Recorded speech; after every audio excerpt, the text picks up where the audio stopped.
Hello and welcome to this screencast regarding the new curriculum training information session. This is for people who weren't able to attend the session that I held on last Wednesday, 20th of February.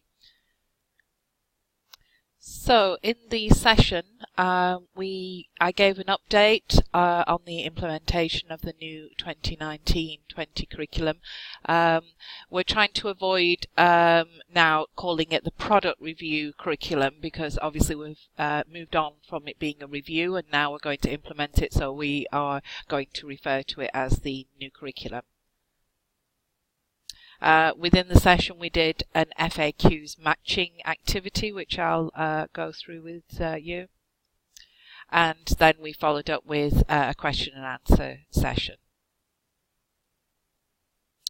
So in terms of updates on the new curriculum, we got final sign off from NTU in August. That was following quite a long period of consultation over a period of about 2 years or more, but we and the other colleges got sign off from the partner universities in the summer of last year. During autumn of last year, there was a lot of work going on across the colleges in terms of planning the work that needed to be done in order to implement the new curriculum. And during this period now, January to March, is the time that we will be training staff in preparation for that introduction. And during April and June specifically, there will be work on the development of the modules, either creating modules from scratch or further development of modules that already exist. So who is involved in work on implementing the new curriculum at NTIC? Well, there are a lot of cross-college working groups on areas like enrichment, learning support, CPD, continuous professional development, and we have Carla and Alicia who are involved on the enrichment working group, and Loretta and I are involved in the learning support working group, and I'm also involved in the CPD working group. So in terms of module development work, we have again quite a few people that are involved in this. Simon on the art and design, the creative practice module that our art design and media students will take.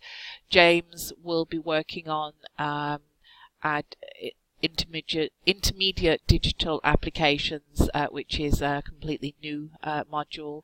Ed and Kim are working on the maths modules. Hannah will be working on an entrepreneurship module which art design and media students will take, and she is making it focus specific for them. So then we have Jonathan working on computing modules, Ken who will be working on one of the accountancy modules, and Ola working on EES modules. We also have staff tutors within the college working on embedding skills into subject modules. These are Nikki, Loretta, Pete and Andrew.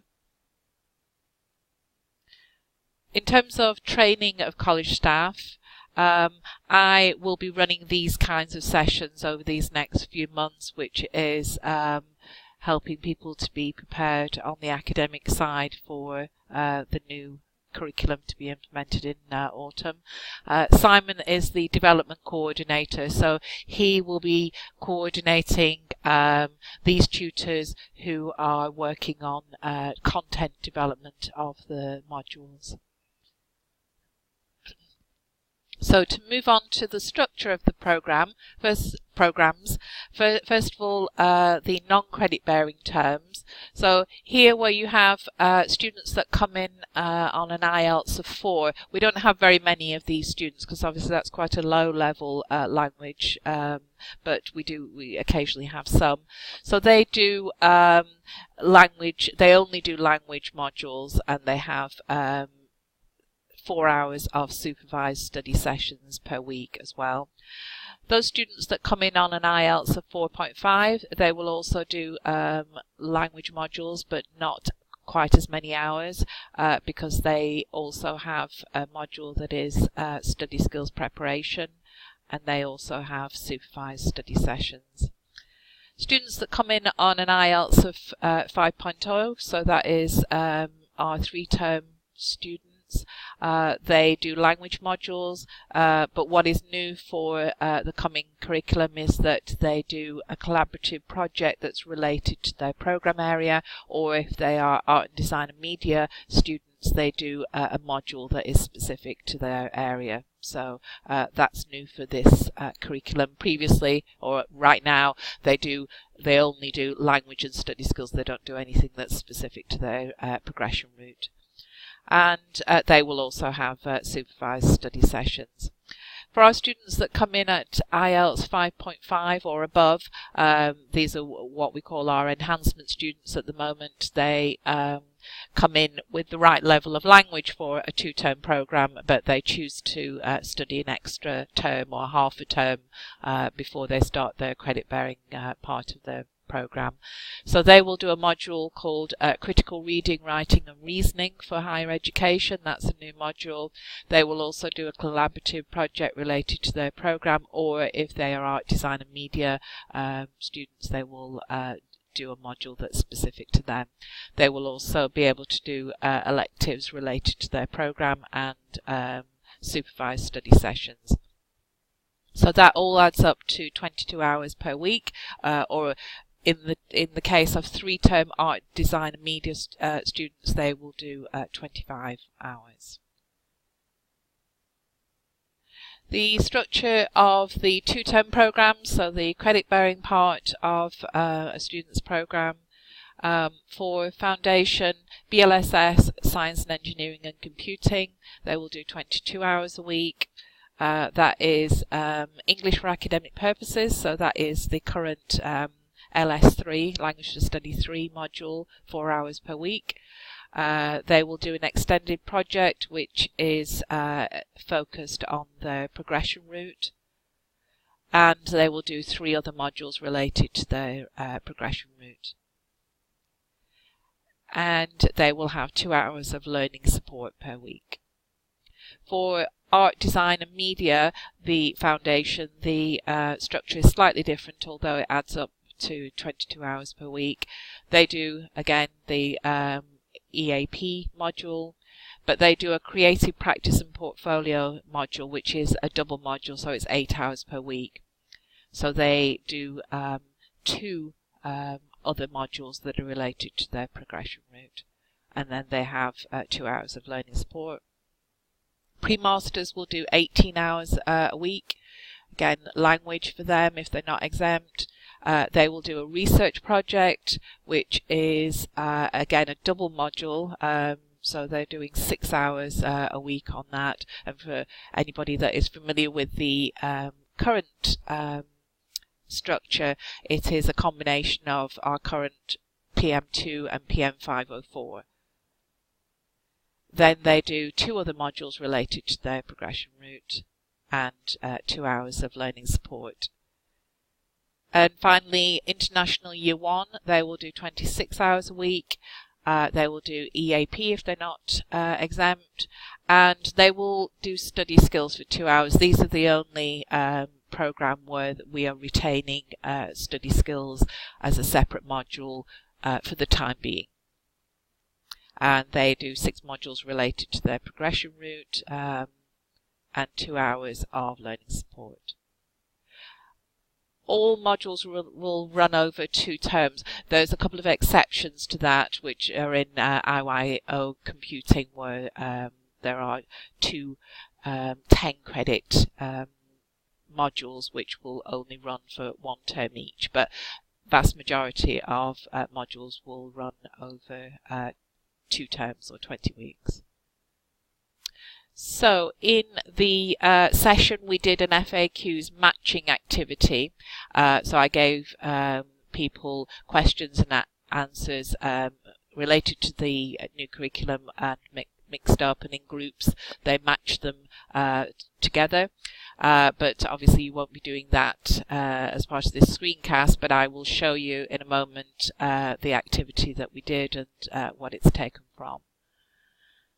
So in terms of finding further information, I've now set up a SharePoint NTIC new curriculum page where you can find program specs, module specs, the PowerPoint slides from training sessions, including these ones, and the FAQs. So I go in and show you. So we have some example student timetables that program leaders have put together, the module specs. The only ones that are missing at the moment are IYO. We have the program specs here, details of the particular progression routes with the suggested electives and threshold requirements, and the calendar if you want to look at what the calendar will look like for the new curriculum. That's where it is. So okay. So the I will show you the question and answer. This is what I used for the group activity. So I cut up the questions and the answers, and in groups people put them together. So if you can read through this, this is from a much bigger FAQs document that was generated centrally, but if you can read through here, then I think this gives you the main parts of the main areas that you need to be familiar with in connection with the new curriculum. But if I show you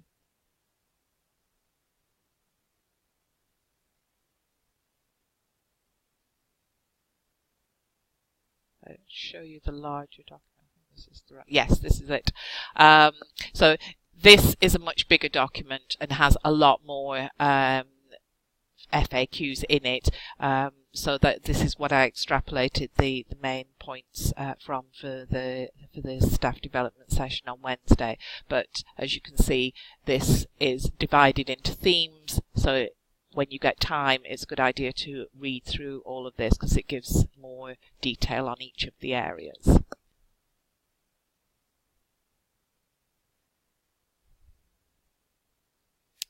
Okay, so that is all for the screencast. If you can answer the questions that are in the Microsoft Forms questionnaire, it's important that you understand the kind of basic information at this stage. There will be further training sessions throughout the term and over these next few months. Okay, thank you for listening.